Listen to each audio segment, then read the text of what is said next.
নবী মুহাম্মদুর রাসূলুল্লাহ সাল্লাল্লাহু আলাইহি ওয়াসাল্লামের সাথে কথা বলেছেন জমিন থেকে আর আরশে আজিম থেকে নয়, বরং গেল যে মাস রজব মাসের 27 তারিখে আল্লাহ রাব্বুল আলামিন আমাদের প্যারা নবী মুহাম্মদুর রাসূলুল্লাহকে দুলুক বলিক ছাড়িয়ে সিদরাতুল মুনতাহার উপরে আরশে আজিমের মেহমান বানিয়ে আল্লাহ পাকের সামনে বসিয়ে আল্লাহ এবং তার রাসূল সাইয়্যিদানা মুহাম্মদুর রাসূলুল্লাহ সাল্লাল্লাহু আলাইহি সাল্লাম সামনাসামনি কথা বলেছেন। মর্যাদা কার বেশি? আমাদের নবীর। মর্যাদা কার বেশি? আমাদের। এই দূর থেকে কথা বলে মুসা আলাইহিস সালাম তুর পাহাড়ে, আল্লাহ আরশে আজিম। একদিন মুসা আলাইহিস সালাম বায়না ধরল, আল্লাহ অডিও কলে কথা বলতে বলতে আর ভালো লাগে না, ভিডিওতে আসে। ভিডিও কল আসেনি আপনাদের? এখন তো সব ভিডিও কলের জামানা চলছে। কয়েকদিন অ্যাফেয়ার হলো, সম্পর্ক হলো, তারপরে কয় আগে দেখি আসো, লাইভে আসো। কিতে আসো? লাইভে আসো, আগে দেখি শুনি বুঝি, তারপরে রিলেশন রাখবো কি রাখবো না বুঝবো পরে। যদি ভিডিও কলে না আসে লাইন কাটা, ব্ল্যাক লিস্ট। মুসা আলাইহিস সালাম আল্লাহর পাগল, আল্লাহর দেওয়ানা। মুসা আলাইহিস সালাম বলেন, আল্লাহ দীর্ঘদিন শুধু আপনারা না দেখি কথা বলি, এবার আপনি একটু দেখাবেন, আপনাকে দেখবো। আমার বানানো কথা না কোরআনের কথা? কোরআনে হাকিমের ভিতরে আল্লাহ রাব্বুল আলামিন এই কথা বলেছেন, রব্বি আরিনি উনজুর ইলাইক। আয় আল্লাহ তাআলা, আমি আপনারে দেখব, আমি আপনারে দেখতে চাই। আল্লাহ পাক বললেন, লান তারানি, কখনো সম্ভব না, তুমি পারবা না মুসা, আমার দেখার মতো শক্তি সামর্থ্য তোমার নাই। কিন্তু মুসা পয়গম্বর, জাবরিল একজন পয়গম্বর, নাসুর বান্দা। মুসা আলাইহিস সালাম বাইনা ধরে বললেন, আল্লাহ দেখবই। আল্লাহ পাক বললেন, ওয়ালাকিন ইনজুর ইলাল জাবাল ফাইন ইসতাকাররা মাকানাহু ফাসাউফা তারানি। ফালাম্মা তাজাল্লা রাব্বুহু লিল জাবালি জাআলাহু দাক্কান ওয়া কাররা মূসা সাইকা। আল্লাহ পাক মুসা পয়গম্বরের ডাক দিয়ে বললেন, মুসা, এই যে পাহাড় পর্বতটা তুমি দেখতে পাও, এই পাহাড়টার দিকে নজর করো, তাকাও। এই পাহাড়টা যদি ঠিক থাকে, স্থির থাকে, আর তোমার নজর যদি ঠিক থাকে, তাহলে পরে তুমি আমাকে দেখতে পাইবা, আল্লাহকে দেখতে তুমি পাইবা। তাফসীর মাযহারের ভিতরে আল্লামা সালাউল্লাহ পানিবাতি রাহমাতুল্লাহি আলাইহি বলেন, আল্লাহ পাকের নূর ৭০,০০০ পর্দা দিয়া পরিবেষ্টিত অবস্থায় আছে। কত হাজার পর্দা? ৭০,০০০ পর্দার ভিতরে আমার আল্লাহর নূর আছে। আল্লাহ রাব্বুল আলামিন একটা পর্দা পরায় দিয়া, একটা পর্দা সরায় দিয়া, আল্লাহ রাব্বুল আলামিন সেই নূর থেকে সুয়ের ছিদ্র পরিমাণ, ওই পরিমাণ নূর, ওই পরিমাণ আলো আল্লাহ রাব্বুল আলামিন সেই পাহাড়ের উপরে রাখলেন। সঙ্গে সঙ্গে আল্লাহর নূর সামান্য পরিমাণ পাহাড়ের উপরে পড়ার পরে ওই পাহাড়টা চূর্ণ বিচূর্ণ হয়ে গেল। মুসা আলাইহিস সালাম চোখ একেবারে বিভ্রান্ত হয়ে গেল, বেহুশ হয়ে মুসা পয়গম্বর পড়ে রইলেন। হুঁশ যখন ফিরল, গনে দেখা গেল ৪০ দিন পর্যন্ত মুসা পয়গম্বরের কোনো হুঁশ ছিল না। কতদিন? ৪০ দিন। তাফসীরে জালালাইনের ভিতরে পাওয়া যায়, হযরত মুসা আলাইহিস সালাম বলেন, সামান্য টুকরো, কেমন নূর, সুয়ের ছিদ্র পরিমাণ, যে ছিদ্র, এই পরিমাণ ছিদ্র দিয়া যতটুকু আলো আসতে পারে, এই পরিমাণ নূর ওই যে পাহাড়ের উপরে উঠলো। এক ঝলক আমি দেখার কারণে আমার চোখের পাওয়ার এমন বেড়ে গেল, আমি ৪০ দিন পরে যখন তাকাতে লাগলাম, তখন আমি দেখলাম ৪০ মাইল পর্যন্ত আমার দৃষ্টি বেড়ে গেছে। আমি ৪০ মাইল পর্যন্ত আমার হাতের তালার মতো দেখতে পাই।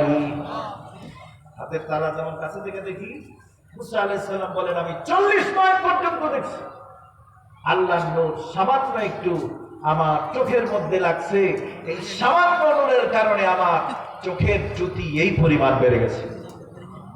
কিন্তু আমার নবী, আপনার নবী, কুল কায়নাতের নবী সাইয়্যিদুনা মুহাম্মদুর রাসূলুল্লাহ সাল্লাল্লাহু আলাইহি ওয়াসাল্লাম শুধুমাত্র জমিনে বসে থেকে না, আল্লাহ পাক সব আসমানের উপরে উঠালেন, বাইতুল মামুর পার করলেন, সিদরাতুল মুনতাহার উপরে নিলেন, শরীফুল কলাম সমস্ত কিছু অতিক্রম করার পরে আল্লাহ রাব্বুল আলামিন রাসূলুল্লাহকে আরশে আজিমের মেহমান বানালেন।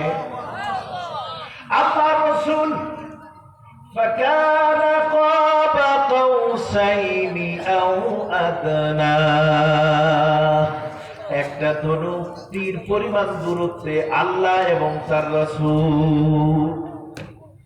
তাও সুবহানাল্লাহ বলনা, 1 থেকে 1.5 হাত 2 হাত দূরত্বে আল্লাহ এবং রাসূল।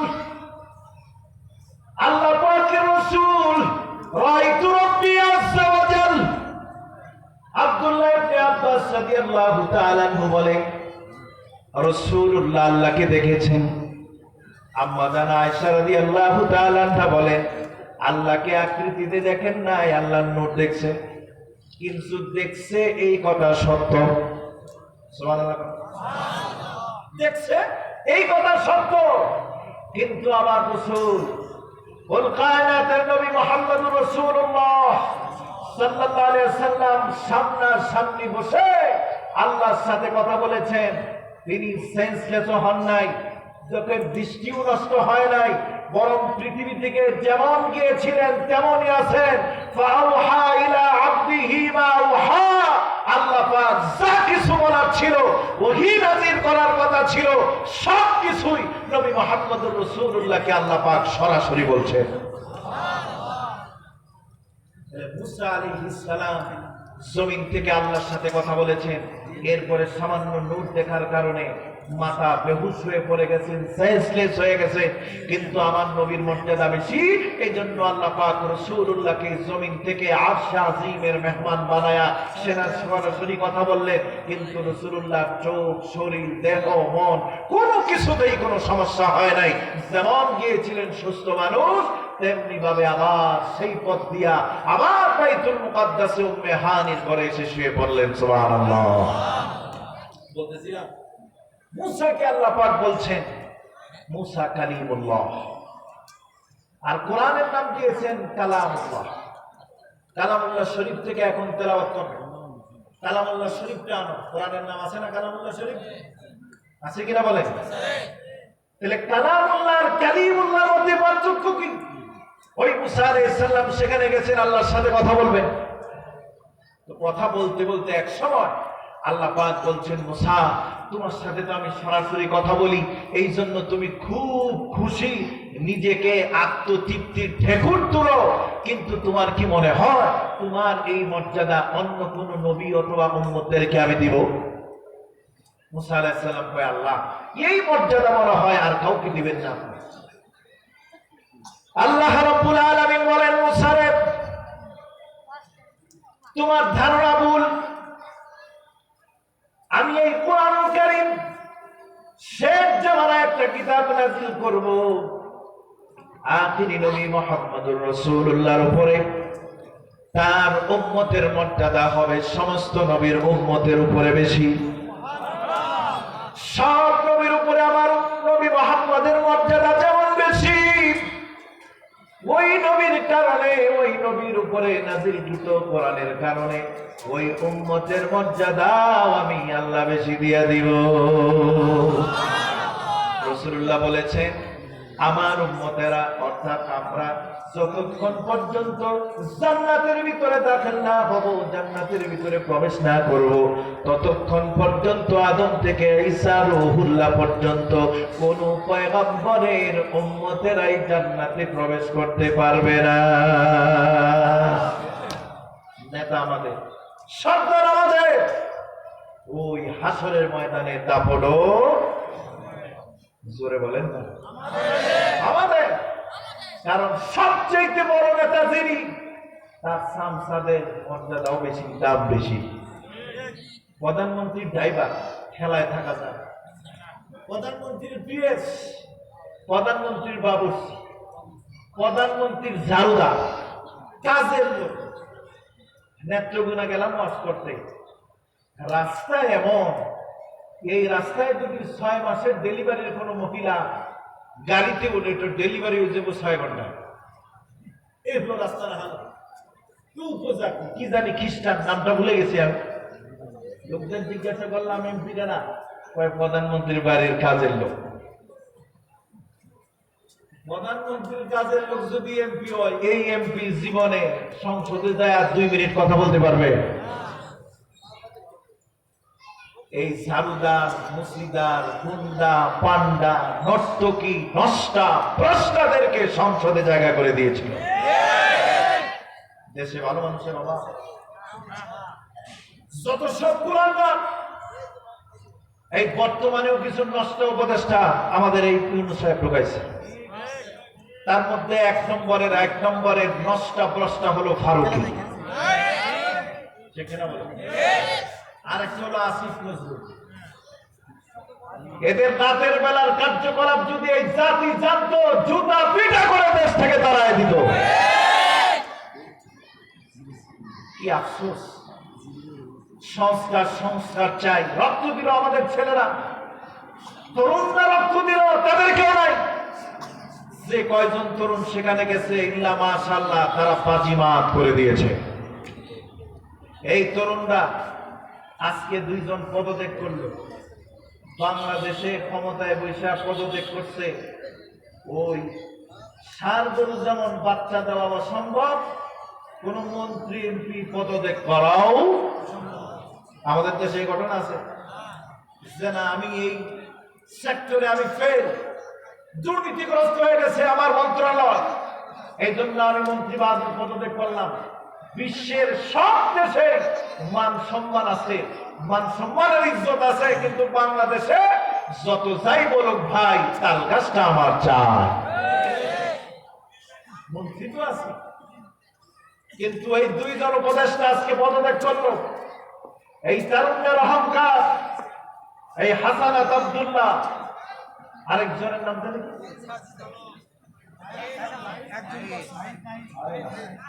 নাহিদুল ইসলাম, উপদেষ্টা, এই 2 জন পদত্যাগ করলো।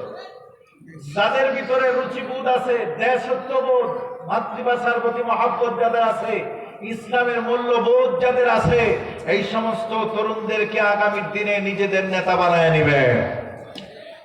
তাহলে স্বৈর শাসক আর পয়দা হবে না। সম্মানিত ভাইরা আমার, মুসা কালিমুল্লাহ আর কালামুল্লাহ, মুসা আলাইহিস সালাম 33 ঢেকুর তুলে বলল, আল্লাহ আমার মনে হয় এই মর্যাদা আর কাউকে দিবেন না। আল্লাহ রাব্বুল আলামিন বললেন, মুসা রে, আখির জামানার উম্মতের মর্যাদা তোমার চাইতে আরো বেশি বাড়ায় দিব। সুবহানাল্লাহ। তোমারে আমি নাম দিয়েছি কালিমুল্লাহ। আখির জামান উম্মতের উপরে যে কোরআন নাযিল করব, ওই কোরআনের নাম হবে কালামুল্লাহ।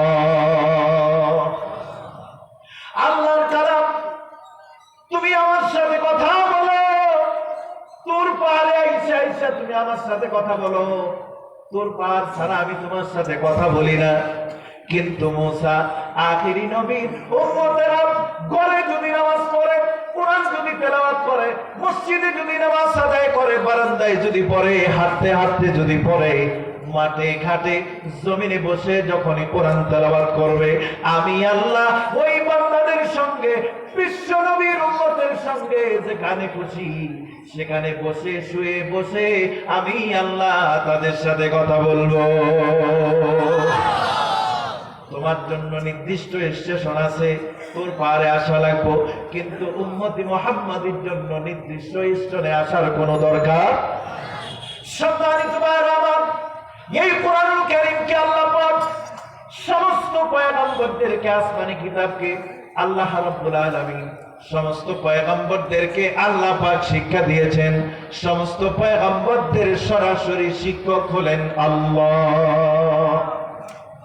হুজুর সাল্লাল্লাহু আলাইহি ওয়াসাল্লাম সূরা আলাকের 5টি আয়াত তেলাওয়াত করে নিলেন। যখন তিনি বুঝলেন এটা আল্লাহ শিখাচ্ছেন, আল্লাহর কালাম, আল্লাহর নামে পড়ার জন্য আমাকে হুকুম দেওয়া হলো, সঙ্গে সঙ্গে আল্লাহ নবী পড়ে নিলেন ইকরা বিসমি রাব্বিকাল্লাযী খালাক খালাকাল ইনসানা মিন আলাক ইকরা ওয়া রাব্বুকাল আকরামুল্লাযী আল্লামা বিল কলম।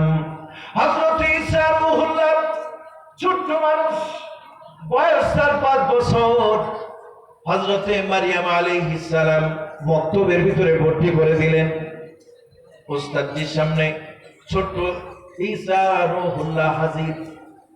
উস্তাদজি বলতেছে, ঈসা ওযু করে আসো, তোমারে আমি সবক দিব, পড়া শুরু করব। হযরত ঈসা রূহুল্লাহ বলেন, উস্তাদজি আমার ওযু আছে, আমাকে পড়াতে আরম্ভ করেন। উস্তাদজি বলতে লাগলো, ঈসা পড়ো আলিফ। হযরত ঈসা রূহুল্লাহ দাঁড়ায় গেলেন আর বললেন, উস্তাদজি এই আলিফ যে পড়বো, আলিফের অর্থ আগে আমাকে বলেন, আলিফের অর্থ বলেন। উস্তাদজি বলতে লাগলো, বাবারে আলিফ একটা বর্ণমালা, সামনের মতো এই শব্দের কোনো, এই অক্ষরের কোনো অর্থ হয় না। ঈসা রূহুল্লাহ বললেন, উস্তাদজি আলিফের অর্থ আছে, কিন্তু আপনি জানেন না, সেটা বলেন। কারণ অনেক ছাত্র আছে এমন, উস্তাদের নাইট টাইট দিয়া দেয়।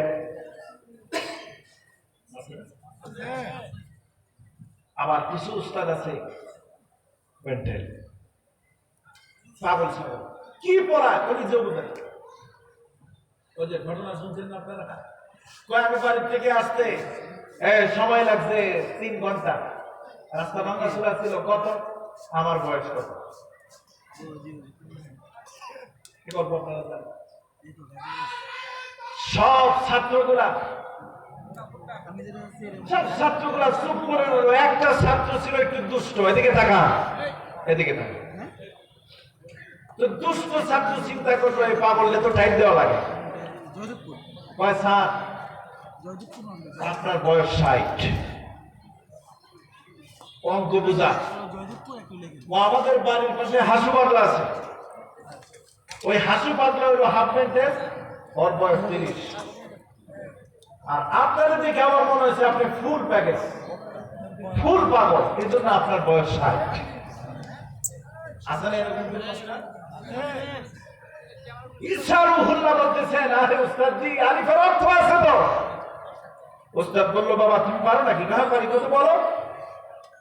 আমি যদি আলিফের অর্থ বলি তাহলে তো আমি আর ছাত্র থাকি না, আমি তো উস্তাদ হয়ে যাই। সুবহানাল্লাহ কান্না। তাহলে কি করতে হবে? আমি যদি আলিফের অর্থ বলি তাহলে আমাকে উস্তাদের চেয়ার দেন, আর আমার টেবিলে ছাত্র জায়গায় বসে যান। সুবহানাল্লাহ কইেন না। হযরত ঈসা রূহুল্লাহ উস্তাদের চেয়ারে বসলেন, কারণ তিনি পয়গম্বর।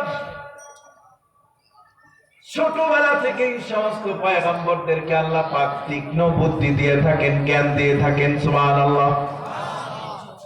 উস্তাদজি কথার ফেরে পড়ে ছাত্রের টেবিলে যায় বসল, আর ঈসা রূহুল্লাহ চেয়ারে এসে বলতেছে, উস্তাদজি আলিফের অর্থ আছে, আপনি জানেন না, এই জন্য বলতে পারেন না।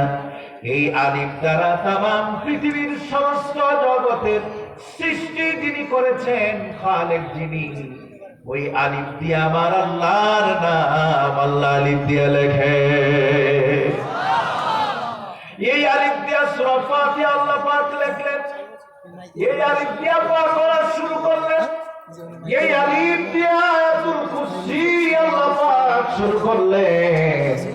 কোরআনুল কারীমের ভিতরে সবচাইতে যে আয়াতটার মর্যাদা বেশি, সেই আয়াতের নাম হলো আয়াতুল কুরসি। আল্লাহ পাক কোরআনুল হাকীমের ভিতরে সূরা ইখলাসের ভিতরে সংক্ষিপ্ত আকারে তার পরিচয় দিয়েছেন, আর একটু বিস্তারিত পরিচয় দিয়েছেন আয়াতুল কুরসির ভিতরে। আল্লাহু লা ইলাহা ইল্লা হুয়াল হাইয়্যুল القيوم لا تأخذه سنة ولا نوم আল্লাহ তার শক্তি সামর্থ্যের কথা, ক্ষমতার কথা, সৃষ্টির কথা আল্লাহ পাক আয়াতুল কুরসির ভিতরে বলে দিয়েছেন। হযরত ঈসা রূহুল্লাহ উস্তাদের জবান বন্ধ করে দিলেন, আর ঈসা রূহুল্লাহ বলতেছেন, আমাকে আল্লাহ রাব্বুল আলামিন আতানিয়াল কিতাব ওয়া জাআলানি নাবিয়্যা, আল্লাহ পাক আমার একটা কিতাব দিয়েছেন, আমি কিতাবদারি একজন পয়গম্বর, আমি হলাম ঈসা রূহুল্লাহ। সমস্ত নবীদেরকে আল্লাহ পাক নিজে শিক্ষা দিয়েছেন, সব নবীদের শিক্ষক হলেন আল্লাহ। সুতরাং এই জন্য দুনিয়ার টিচার যারা আছে, শিক্ষক যারা আছে, তাদের পড়াশোনার ভিতরে, থিওরির ভিতরে, অঙ্কের ভিতরে, তাদের পড়াশোনার ভিতরে, লেখনির ভিতরে ভুল হতে পারে, তাদের বই বাদ হতে পারে, তাদের জ্ঞানের কথা এক সময় সঠিক হতে পারে, আরেক সময় বেঠিক হতে পারে, কিন্তু আমার আল্লাহর কথা, আমার আল্লাহর পয়গম্বরদের কথা সদা সর্বদা সর্বযুগে ফিট। পয়গম্বররা যা বলেছেন যথার্থই বলেছেন, কোন পয়গম্বরের কথা এই জমিনে আনফিট হয় নাই, বেঠিক হয় নাই, ঠিক কিনা জোরে কোন? কারণ আল্লাহ রাব্বুল আলামিন এই পৃথিবীর স্রষ্টা, আল্লাহ যা জানেন এই পৃথিবীর আর কেউ জানে না। আমার আল্লাহর জ্ঞানের সামনে পৃথিবীর কোনো জ্ঞানী নাই। সমস্ত জ্ঞানকে একত্রিত করে পড়লেও আটলান্টিক মহাসমুদ্র পরিমাণ আল্লাহর জ্ঞান, সেই জ্ঞানের সামনে এক ফোঁটা পানি পরিমাণও জ্ঞানও তামাম পৃথিবীর মানুষের হবে না। আল্লাহ পাক সামান্য পরিমাণ জ্ঞান দিয়েছেন মানুষকে। ওয়ামা উতীতুমুল ইলমা ইল্লা কলিলা, সামান্যতম জ্ঞান আল্লাহ পাক মানুষকে দিয়েছেন। মানুষের ভিতরে সবচেয়ে বড় জ্ঞানী হলো পয়গম্বররা। এই পয়গম্বরদেরকে আল্লাহ রাব্বুল আলামিন ওহীর জ্ঞানের মাধ্যমে তাদের জ্ঞান বাড়িয়ে দিয়েছেন, সমৃদ্ধ করেছেন, জাতি বিনির্মাণে তারা কাজ করেছে, মানুষকে অমানুষ থেকে মানুষ বানিয়েছে, জাহেল বর্বর মূর্খ থেকে এমন সোনার মানুষ পয়গম্বররা বানালেন, যাদেরকে দুনিয়াতে থাকা অবস্থায় আল্লাহ রাব্বুল আলামিন তাদেরকে বললেন রাদিয়াল্লাহু আনহুম ওয়া রাদু আন, সুবহানাল্লাহ। তাদের উপরে আল্লাহও খুশি, তারাও আল্লাহর উপরে খুশি। সম্মানিত ভাইরা আমার, আমি যে কথা বলতেছিলাম, এই পৃথিবীর জন্য রূহ হলো কোরআন, এই পৃথিবীর জন্য শ্রেষ্ঠ সন্তান হলো কোরআনের হাফেজ, এই পৃথিবীর জন্য তারা হলো বাঁচার অক্সিজেন। কোরআন থাকবে, কোরআনওয়ালা থাকবে, পৃথিবী বাঁচবে, তারপরে পৃথিবী আর থাকবে না, বাঁচবেও না। কিন্তু এই কোরআন যারা পড়বে, এই কোরআন যারা পড়াবে, এই কোরআনের মা-বাপ যারা হবে, এই কোরআনের সংস্পর্শে যারা আসবে, কোরআন যারা শুনবে, কোরআনের সহযোগিতা যারা করবে, কোরআনকে যারা মহব্বত করবে, তাদের মর্যাদা কি? রাসূলুল্লাহ সাল্লাল্লাহু আলাইহি ওয়াসাল্লাম বলেছেন, কুন আলিমান, তুমি আলেম হও, আও মুতাআল্লিমান, যদি আলেম হতে না পারো আলেমের ছাত্র হও। এই যে আপনারা আছেন, আলেম ওলামারা বয়ান করবে, আপনারা সকলেই ছাত্র, সুবহানাল্লাহ। আপনারা যে ছাত্র হলেন, আপনাদের মর্যাদা কেমন? ইন্নাল মালাইকাতা লাতাদু আজনিহাতাহা লিতালিবিল ইলম ওয়া ইন্না তালিবাল ইলমি ইস্তাগফিরু লাহু মান ফিস সামাওয়াতি ওয়াল আরদি হাত্তাল হাইতানি ফিল মা। রাসূলুল্লাহ বলেছেন, যারা তালিবুল ইলম হলে কোরআন শিখার জন্য যারা ঘর থেকে বের হয়ে যাবে, আল্লাহর নূরের তৈরি ফেরেশতারা আপনাদের পায়ের নিচে নূরের পাখা বিছায়া দিছে। সমস্ত সৃষ্টিকুল, আকাশে যারা আছে, জমিনে যারা আছে, পাহাড় পর্বতে যারা আছে, নদী নালা খাল বিল সমুদ্রে যত সৃষ্টিকুল আছে, এমনকি গর্তের পিপিলিকা, সমুদ্রের মৎস্যরাজি পর্যন্ত আপনাদের জন্য দোয়া করতেছে। কি দোয়া? আয় আল্লাহ তাআলা, অমুকের সন্তান অমুক আজকের এই দারুস সুন্নাহ মাদ্রাসার মাহফিলে যারা আসলো কোরআন শোনার জন্য, শিখার জন্য, আয় আল্লাহ তাআলা তাদের জিন্দেগীর গুনাহ গাথাগুলি তুমি মাফ করে দাও। সমস্ত সৃষ্টিকুল আপনাদের জন্য দোয়া করতেছে। কেন? আপনারা তালিবুল ইলম, কোরআনের ছাত্র হয়েছেন, এজন্য। সুবহানাল্লাহ। 3 নম্বরে মুস্তামিয়ান, আলেমের সহযোগিতা করো, সাহায্য করো, সাপোর্ট করো। আলেম যদি হক কথা বলে, তার বিরুদ্ধে যখন ঘুষখোর খেপে যায়, জালেম খেপে যায়, গুন্ডা পান্ডা খেপে যায়, আওয়ামী লীগ যখন খেপে যায়, বিরাট একটা লাঠি লইয়া পাল্টা আঘাত করো। 15 বছর পর্যন্ত ওয়াজের মাহফিল গুলাতে দিল খুলে কথা বলতে পারে নাই। জুলুম জালেমের ব্যাপারে হক কথা অনেক আলেম ওলামা বলতে পারে নাই। কিন্তু এখনো কিছু কিছু মাহফিলে তাদের দোসরেরা, আত্মীয়রা আবার বাধা দিচ্ছে নতুন করে। ঠিক কিনা জোরে কম? এইরকম বাধা যদি কোথাও আছে, আর আল্লাহর বান্দারা যদি আল্লাহর কোরআনকে, আলেমকে মহব্বত করে যদি গণদুলাই দিয়া ছেড়ে দেয়, উত্তম মাধ্যম দিয়া যদি ছেড়ে দেয়, আল্লাহ রাসূল বলেছেন ওই সমস্ত ব্যক্তিদের 4টা পুরস্কার আল্লাহ দিয়ে দিবে। যদি আলেমকে মহব্বত করো, 4 নম্বর হলো আলেমকে আলেমকে মহব্বত করো। 4টা শ্রেণীর অন্তর্ভুক্ত যদি আপনারা হতে পারেন, আল্লাহ রাসূল বলেছেন তাদেরকে আমি 4 ধরনের পুরস্কারে ভূষিত করব। সুবহানাল্লাহ। 1 নম্বরে হলো যদি আলেম কেউ হয়, 2 নম্বরে হলো আলেমের ছাত্র যদি হয়, আও মুস্তামিয়ান, আলেমের সাহায্যকারী যদি কেউ হয়, আও মুহিব্বান, আলেমকে যদি মহব্বত করে। এই 4 শ্রেণীর অন্তর্ভুক্তর বাহিরে ওয়ালা তাকু খামিসান ফাতুলি, এই 4 শ্রেণীর বাহিরে যাওয়ার কোনো সুযোগ যদি যান আলাম খাসিয়াত দুনিয়া ওয়াল আখিরা। এবার আল্লাহ পাক বলতেছেন, আল্লাহ পাকের রাসূল সাল্লাল্লাহু আলাইহি ওয়াসাল্লাম বলতেছেন, এই 4 শ্রেণীর অন্তর্ভুক্ত যদি কোনো না কোনো ভাবে যদি তোমরা হতে পারো, 4টা পুরস্কার আল্লাহর পক্ষ থেকে তোমাদেরকে দেওয়া হবে। সুবহানাল্লাহ। এই 4টা পুরস্কারের কথা বলেই আমি আমার কথা ইতি টানবো ইনশাআল্লাহ। 1 নম্বরের পুরস্কার, এই 4টা পুরস্কার কত গুরুত্বপূর্ণ। আপনারা আপনাদের ছেলেদেরকে মাদ্রাসায় পড়ান, আত্মীয় স্বজনে বলে ফকির আলী পড়াতে দিছ, ভাত পাইব নি? বলে কি বলে? বিয়ের অনুষ্ঠানে গেলেন, ছেলের মাথায় টুপি, গায়ে পাঞ্জাবি, ম্যাক্সিমাম আত্মীয় স্বজন বলে আরে কি আল্লাহ রাসূল দিছ, ডাক্তার বানাও, ইঞ্জিনিয়ার বানাও, ঢাকা ইউনিভার্সিটি ট্রান্সপোর্ট। বলে কি বলে? বলে কি ছেলের দিয়ে কি হবে? এই ছেলের দিয়া কি হবে যদি শুনেন, যারা এই কথা বলেন তাদের জবানে তালা লাগাই দিবেন আল্লাহ পাক। কারণ এই পৃথিবীতে, বিশেষ করে আমাদের বাংলাদেশের অবস্থাটাই দেখেন না, অনেক রিকশাওয়ালা, আমি কাউকে খাটো করতেছি না, কর্ম নিয়ে কোনো খাতি নাই, হালাল রিজিক সবাই গ্রহণ করতে পারে। উঁচু নিচু, জাত বেজাত, কার সৃষ্টি? কার সৃষ্টি? Inter pass, honours masters complete, এমনকি বিসিএস পরীক্ষা উত্তীর্ণ হয়েছে, কিন্তু বাপ দাদা কেউ 71-এ মুক্তিযোদ্ধায় যায় নাই। বাংলাদেশের ইতিহাসের ঘটনা না, দেশ স্বাধীন হয়েছে 54 বছর হয়েছে, মুক্তিযোদ্ধার বয়স 34 বছর।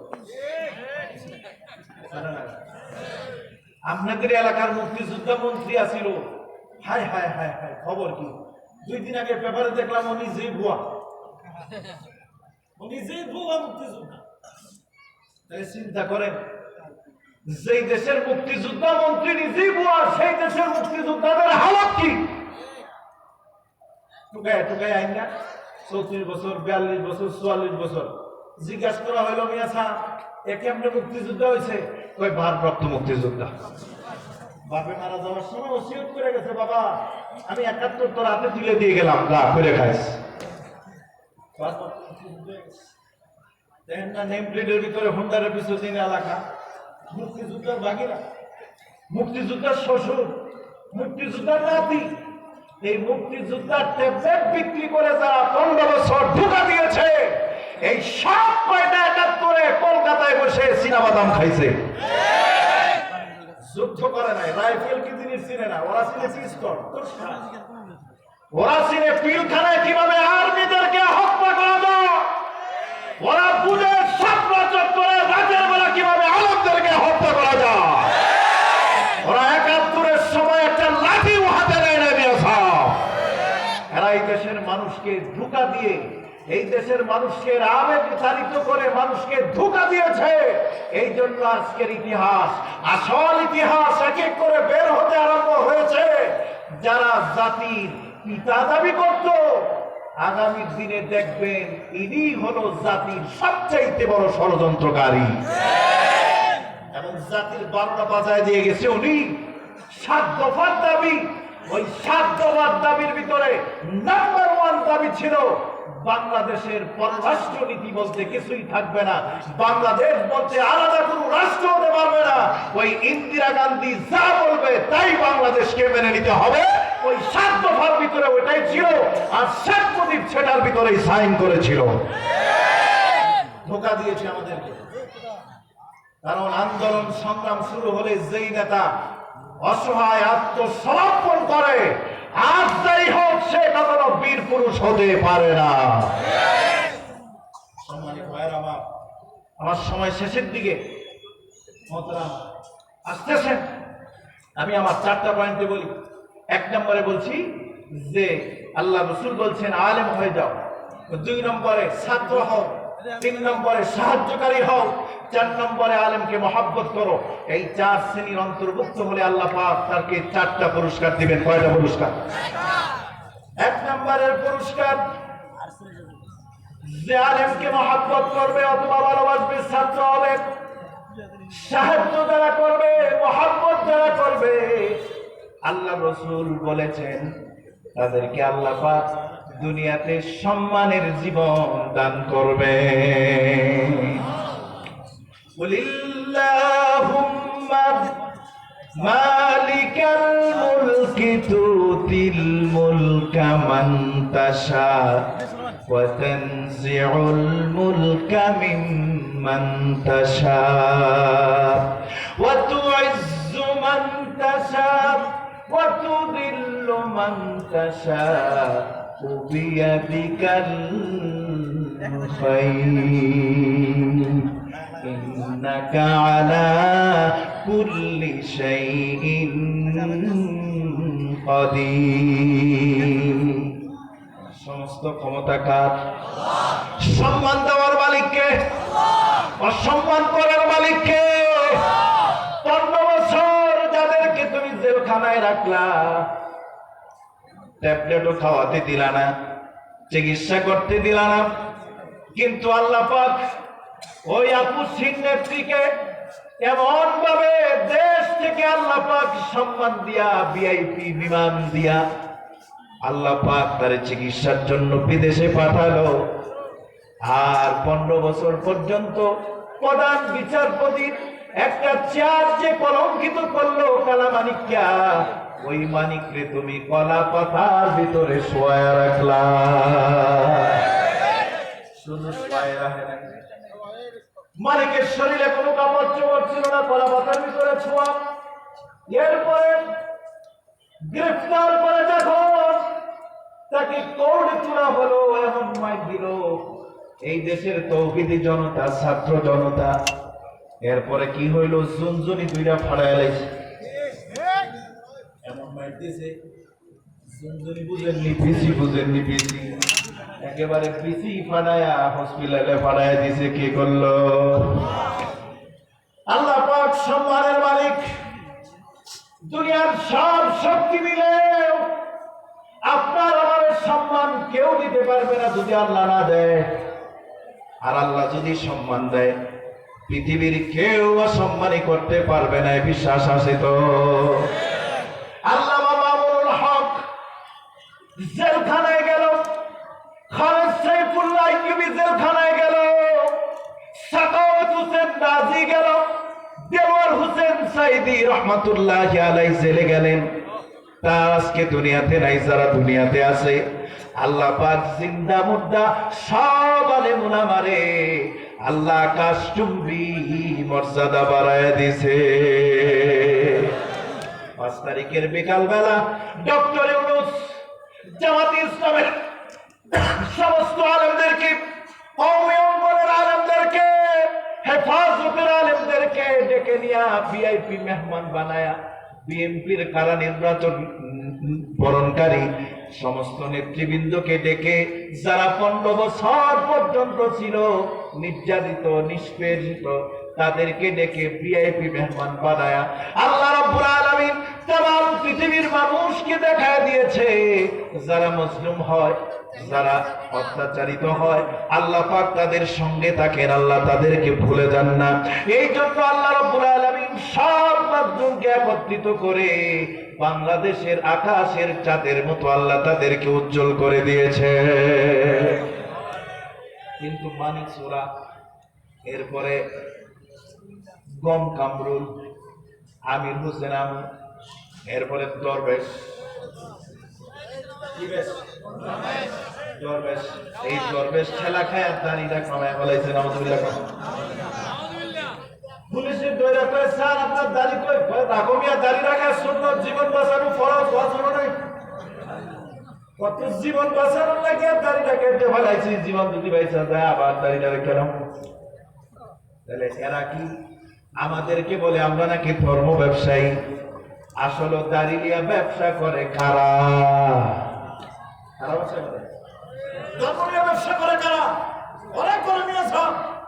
আমরা ক্ষমতায় গেলেও দাঁড়ি, না গেলেও দাঁড়ি, গেলেও নামাজ, না গেলেও নামাজ, গেলেও কোরআন, না গেলেও কোরআন, ঠিক না? জুড়ে গাও। আর এই যে নির্বাচন আসতেছে সামনে, ধর্ম কেমনে বিক্রি করে দেখবে? এক নেতা এসারের নামাজ 3 মসজিদে পড়বে, ওয়ার্কে বাইরেছে মসজিদের নামাজ, এক মসজিদের নামাজ 8:30। সামসারা কয় স্যার, এই কথা বলেন, সামসারা কয় স্যার নামাজ তো শুরু হয়ে গেল, টুপি উড়ার ওজু নাই, খার টুপি আর ওজু দিয়ে কি বুড়ের দরকার, খালে যা ঢুকছে নিয়ে আসা ঢুকিয়া নামাজ পড়ছে, এসারের নামাজ একটা ভাসানির মতো সালাম দিয়ে বাইরেছে, সামনে মসজিদে গিয়ে দেখে নামাজ 8টায়। ভাই নামাজ পড়া যদি যায় মুসল্লির উপরে দেখবো, দেখ পরে ভোট দেওয়া যাবে না, নামাজের সময় নামাজ না পড়ে সুরের মতো জায়গা কি করতে হবে? আবার পড়েন নামাজ, এভাবে এনেও পড়লো, সামনে যায় দেখে 8:30 নামাজ, ওখানেও পড়লো, ওযু নাই, টুপি নাই। এই যে নামাজ দাঁড়াইলো, ওই ধর্ম নিয়ে ব্যবসা করলো কারা? ওরা করলো। এরপরে দেখবেন সুন্দর পাঞ্জাবি পায়জামা পরে একেবারে শাহসুবি, একেবারে মনে করেন দেওয়ানবাগির মতো এরকম পেট টেপে ঘুরতেছে আর বলতেছে ভাই সাহেব ভোটটা দিয়ে নতুন।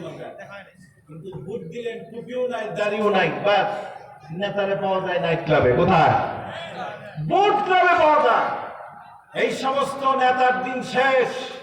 আগামীর বাংলাদেশ হবে চরিত্রবান, ভালো মানুষ, নামাজি, মুত্তাকি, আলেম, ইনসাফদার ব্যক্তিরাই হবে আমাদের রাষ্ট্রনায়ক। ঠিক না? আমি গেছিলাম পরশুদিন বাবরের এলাকায়, চিনেন ভদ্রলোকে? স্বরাষ্ট্রমন্ত্রী ছিল, বাগের বাচ্চা। এই বাবর সাহেবের এলাকায় গেলাম, তিনি সেই মাহফিলের বক্তব্য দিলেন, বললেন হুজুর সম্ভবত 5 তারিখ যদি দেশ স্বাধীন না হতো, উনি বলে নাই, ওনার একজন নেতা বলছে, উনি বলে নাই কথাটা, ওনার একজন নেতা বললো যে সম্ভবত 21 আগস্ট স্যাররে ফাঁসি দিয়ে দিল। কয়দিন বাকি ছিল? মাত্র 15 দিন, 16 দিন বাকি ছিল। এই বাবর সাহেব বললেন, লুৎফুজ্জামান বাবর সাহেব বললেন যে আল্লাহ যে কখনো নামাজিকে বিমুখ করেন না, নামাজ যে বিফল হয় না, আমি বরং সাক্ষী। আমার উপরে 1000 পাওয়ারের লাইট জ্বালিয়ে রাখা হতো, আমি যেন রক্ত শূন্য হয়ে মারা যায়, কিন্তু রাখে আল্লাহ মারেকে। এই হাসিনা সরকার মারার জন্য বহুত কৌশল করেছে, কিন্তু নামাজের মধ্যে তারা, আমি যখন সেজদায় পড়ে, আমি যখন আল্লাহর দরবারে সেজদা দিতাম, তাসবিহ পড়তাম, আমার মনে হতো প্রত্যেকটা সেজদার মাধ্যমে আমার শরীরের ভিতরে এক একটা শক্তির সঞ্চার হচ্ছে। এই বাবু সাহেব যদি পাশ করেন, ওনার ভিতরে যে ইমান বদ্ধমূল হলো, যে আমল পরিপূর্ণ হলো, এই ইমান আর আমল ওনার থেকে কেউ বিচ্ছিন্ন করতে পারবে। এরকম বিএনপি, জামাত, এরপরে সরমনাই হুজুর, বাংলাদেশ খেলাফত মজলিস সহ জামাতি ইসলাম সহ সব দলের ভিতরে যারা ইনসাফবান, চরিত্রবান, ভালো মানুষ, এই সমস্ত মানুষদেরকে যখন সামনে আসবে, তখন নির্দ্বিধায় দেশকে ভালোবাসেন যারা, এই দেশের স্বাধীনতাকে অক্ষুণ্ণ যারা রাখতে চান, ওই সমস্ত নেতাদেরকে ভোট দিবেন। ওই ভোট দেওয়াটা আপনার জন্য সওয়াবের কারণ হয়ে যাবে। তো যাই হোক, আমার কথা এদিক সেদিক আর বলবো না। এক নম্বরে হলো আল্লাহ পাক যারা হাফেজ হবে, আলেম হবে, ছাত্র হবে, আলেমের সহযোগিতা হবে, সাহায্যকারী যারা হবে, মহাব্বত যারা করবে, এক নম্বরের পুরস্কার দিবেন। দুনিয়াতে আল্লাহ পাক তাদের জন্য শান্তির